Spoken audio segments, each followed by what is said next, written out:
Take your suitcase and your drama and leave. Tonight. Mom didn't even look at me when she said it. Just folded a dish towel like she was packing away the last of her patience. Dad added, "You've humiliated us enough." And my cousin Lila, sweet trembling Lila, stood behind them with wet eyes and a voice soft as bandages. "I'm sorry, I had to tell the truth." The word truth scraped my ribs. I felt the kind of loneliness that buzzes in your teeth, the kind that makes a hallway feel a mile long, the kind that turns your own name into something strangers pronounce. Hi everyone, my name is Marlo Jane Pierce. I'm 27. If you've ever stood in a house that raised you and felt it shrink around you like a shirt that doesn't fit, if you've ever been measured by a rumor, then you already know the way the air can become a courtroom. You already know how the verdict lands before you say a word. I set my suitcase by the door. The porch light outside kept flickering, on, off, on, like a wounded heartbeat. Dad's shirt had a smear of ketchup shaped like a comma, as if his sentence about me wasn't finished. Thought say it. Say you believe me. But the room smelled like boiled rice and lemon cleaner and the kind of silence people use when they don't want to listen. Lila's story had arrived like a thunderclap at Sunday dinner. Whispers about what I did, a screenshot waved like scripture, my aunt's hand to her chest, the word disgrace tossed onto the table between the beans and the salt. I tried to speak. They shook their heads like my voice was whether they had already decided to ignore. Shame travels faster than breath. By dessert I was the cautionary tale. "Keys," Mom said, open palm. I placed them there warm from my pocket. Her fingers closed as if over something poisonous. Outside, the neighborhood hummed its ordinary night. Sprinklers ticking, a television laugh track drifting from next door, a dog collar jingling down the block. I rolled my suitcase across the porch boards that groaned where Dad never fixed them. The porch light sputtered again, painting everything in broken gold. I could see us in the window like a family in a snow globe someone had shaken too hard. Mom's tight mouth, Dad's stiff shoulders, Lila a pale blur. At the mat, I crouched to straighten the corner like I always did when I was a kid, a small, useless habit for making things neat. The spare key had lived beneath that mat since forever. Safety, ritual, home. Only now the key was gone. In its place lay a single glittering bobby pin. Lila's kind, the exact rose gold shade she wore pressed into her hair that morning. The porch light blinked twice, then held steady, bright and merciless. And somewhere between the boards and my lungs, a truth I couldn't prove yet opened its eyes. The night I left, the moon was sharp enough to cut glass. I walked for miles before a friend's porch light became my only destination. Inside, her mother handed me cocoa like I was a child who'd lost her way in a supermarket. No one asked questions, but every kindness felt like salt, because kindness only finds you when you've already been thrown out. For weeks, I scrolled through family group chats just to see the word seen next to my messages. Then nothing. They had deleted me as easily as clearing a notification. Lila's lie, whatever shape she'd carved it into, became their gospel. She told them I'd stolen money from Mom's business fund to pay for my rent. She said she caught me transferring it late at night. She had screenshots, doctored with dates that only she could have faked. I tried to explain that I was auditing her spreadsheets that day, not stealing, but my voice had already been voted out of the room. The landlord threatened eviction. I sold my jewelry, learned to live on coffee and canned soup, and took any freelance job that kept the lights dimly alive. At night, I'd replay that last dinner like a scene trapped on loop. Dad's sigh, Mom's pressed lips, Lila's trembling act. I could almost hear her whisper, "I didn't want to, but she forced my hand." I remember standing at a bus stop one morning when my reflection in the glass looked like someone halfway erased. And yet, in that emptiness I found something fierce. If they could throw me away this easily, maybe I didn't need to beg to be picked up again. So I built a new version of myself. Slowly, silently. I worked at a startup, learned coding, saved until my account number felt like a secret weapon. I stopped checking the old family chat. I stopped waiting for apologies that would never arrive. But sometimes, when the night smelled of lemon cleaner and rain, I'd see Lila's bobby pin glinting in my memory like a small, sharp promise.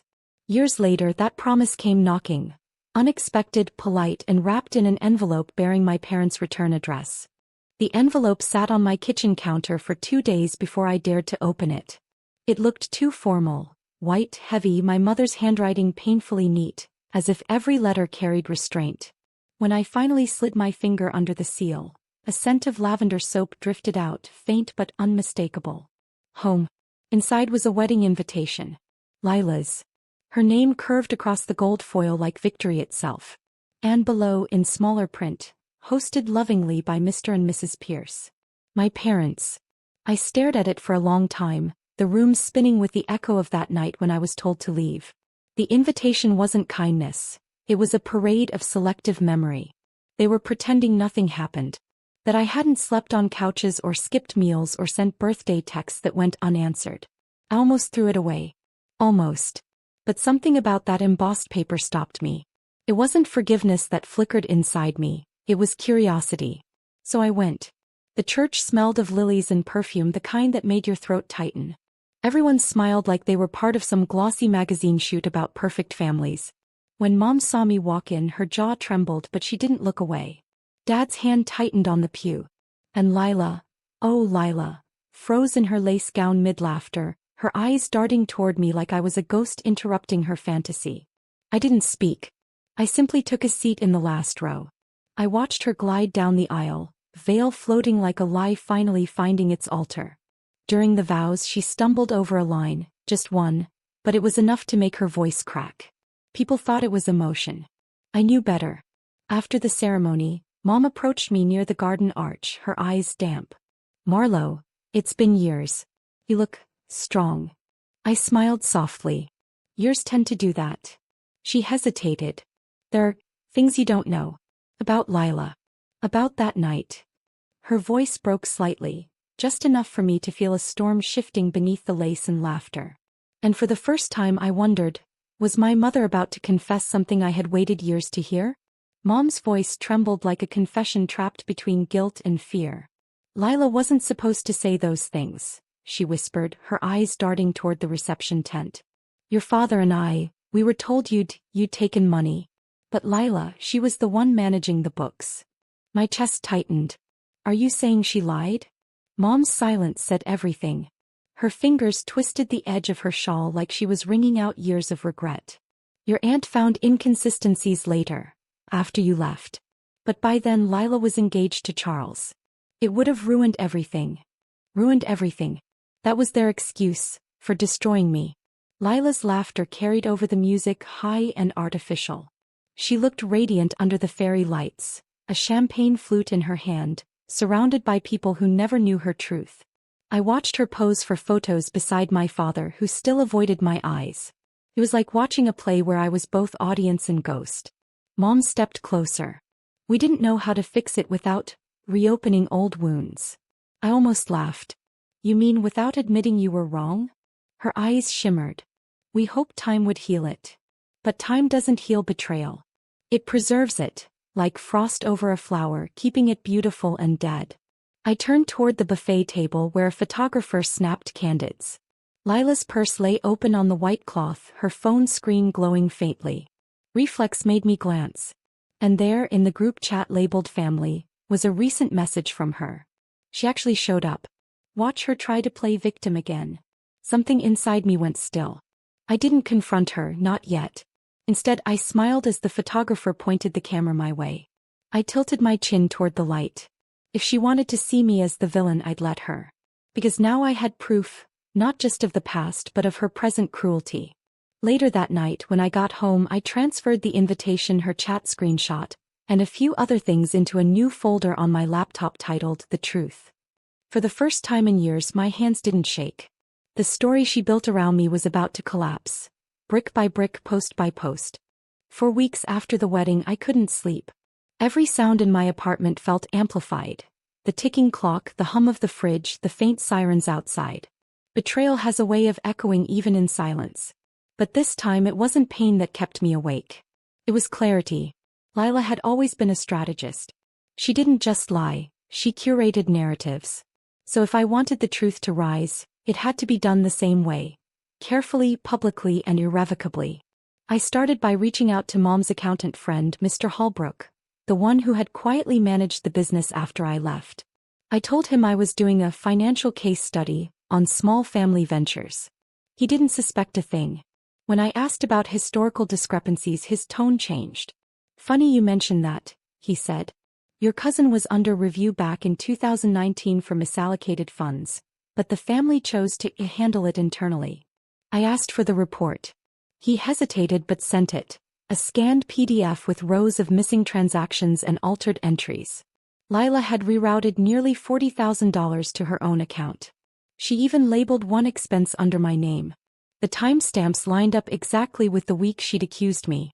I printed the report, pinned it beside the wedding photo I'd torn from the newspaper, and stared at them side by side. The contrast was obscene. One image glowing with fake virtue, the other whispering numbers that could ruin her facade. But revenge wasn't about ruin. Not for me.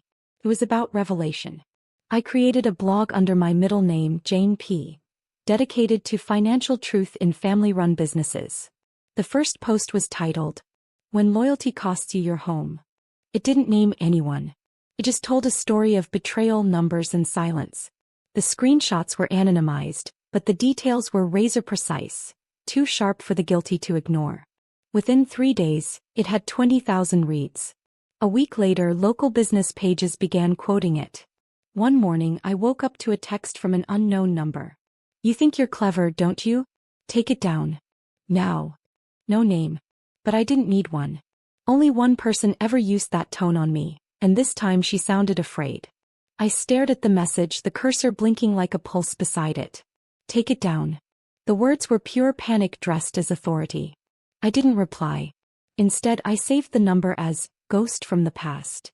By the next morning, the blog had doubled in traffic. People weren't just reading, they were sharing. Anonymous comments flooded in. "Same thing happened to me. Family betrayal hurts worse than theft. Tell your story, Jane. Don't stop." Each message strengthened something inside me that had once been broken. I started sleeping better, breathing slower. For the first time in years, I felt like I wasn't shouting into silence. Then came the phone call. Unknown number again. I almost didn't answer, until the second ring brought back a voice I hadn't heard since the night I was disowned. "Marlo." It was Dad. There was weight in his tone, like gravel dragged across regret. "Your mother showed me that website. It's about us, isn't it?"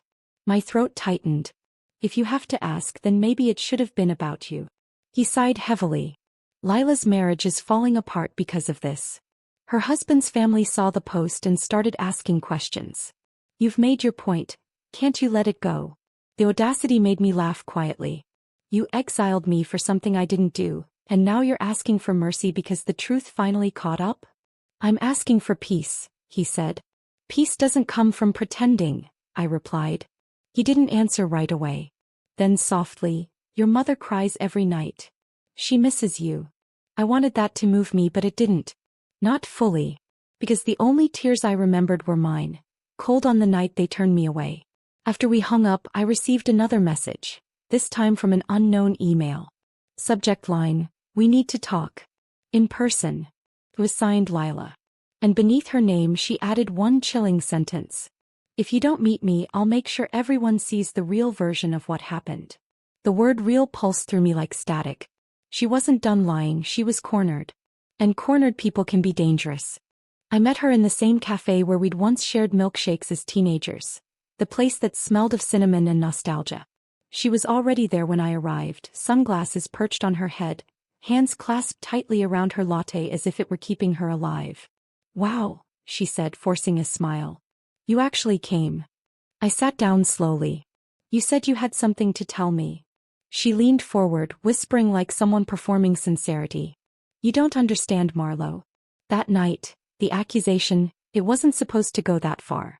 Aunt Judy found the missing funds and threatened to tell everyone. I panicked. You were the only one who could take the fall without consequences." "Without consequences," I repeated softly. "You destroyed my life because I was safe to blame." She flinched. I was young. Stupid. I studied her face. Beneath the perfect makeup there were cracks. Fear, guilt, maybe even envy. "You're not here to apologize," I said quietly. "You're here to bargain." Her voice dropped. "Charles's company is auditing our finances. If they connect the dots, everything collapses. Please, delete the post. I'll pay you." There was the same arrogance wrapped in desperation. I almost pitied her. Almost. "I don't need your money," I said. "I needed truth." But you wouldn't give that even if it saved you. Her jaw tightened. You think you're so righteous. But if you keep this up, you'll destroy Mom and Dad too. They're already drowning in shame. I leaned in, eyes steady. They drowned me first. For a long moment, neither of us spoke. Outside, rain streaked the window, turning the world into soft watercolor smudges. Finally, she whispered, "You wouldn't dare expose me fully." I smiled faintly. "You taught me how to survive a lie. Now I'll teach you how to live with truth." When I stood up to leave, she grabbed my wrist. "Please, don't ruin me." I looked down at her hand trembling against mine, and said the most honest thing I'd ever spoken to her. "You did that yourself." Outside, the rain stopped. A sliver of light cut through the clouds like the start of something I hadn't felt in years. Peace sharpened by purpose. 2 weeks later, the truth finally found its own voice. I didn't plan the timing. It just happened the way truth always does. Quietly, then all at once. A journalist from a local business magazine emailed me, asking to interview Jane P. about her viral post on family fraud and forgiveness. I agreed on one condition: no names. Just facts. When the article went live, it spread like fire under rain. The headline read, "Betrayed by Blood, When Lies Rewrite Family Ledgers." No one had to guess who it was about. Every detail fit our family's timeline. The public did what I could not. They connected the dots. Within days, Charles's company froze Lila's joint accounts and launched an internal audit. The same numbers she'd used to frame me now stood like witnesses against her. Mom called again, voice thin as paper. "She's fallen apart," she whispered. "She says you've destroyed her." I closed my eyes. "I didn't destroy her, Mom. I just stopped protecting the story that did." There was a pause so long I could hear her breathing. Then quietly she said, "We should have believed you." The words didn't erase years of pain, but they landed like a balm on a scar. A week later, a small box arrived at my doorstep. Inside was my childhood photo, me at 9, smiling with a missing tooth, and beneath it the rose gold bobby pin I'd found on the porch years ago. A note was tucked underneath in Mom's handwriting. "You were never the shame of this family." We were. I sat on the floor for a long time, the sunlight slanting through the curtains, painting the room in warm stripes of gold. For the first time in forever, the silence felt gentle. I didn't seek revenge anymore. I didn't need their apologies to breathe. I just needed to know that the truth had finally stood on its own 2 feet, and that I was still standing too. That night, I walked out to the porch, held the bobby pin up to the light, and let it fall into the grass. The moon caught it once before it disappeared. Not as evidence. Not as anger. Just as release.